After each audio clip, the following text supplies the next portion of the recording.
কখনো কখনো মনে হয় বুকের ওপর ভারী কোনো পাথর রেখে দেওয়া হয়েছে, যা এই ছোট্ট বুকটা সহ্য করতে পারে না।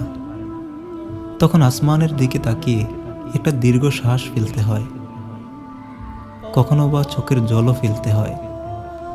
আসমানেই তখন সবচেয়ে কাছের মনে হয়। আসমানে যে রব থাকেন, তিনি এই বুকের ভিতরে জমে থাকা ক্ষত বিক্ষতের কথা শুনতে পান। কেউ না জানুক, কেউ না দেখুক, তিনি তো দেখেন। হাসবুনাল্লাহু ওয়া নি'মাল ওয়াকিল।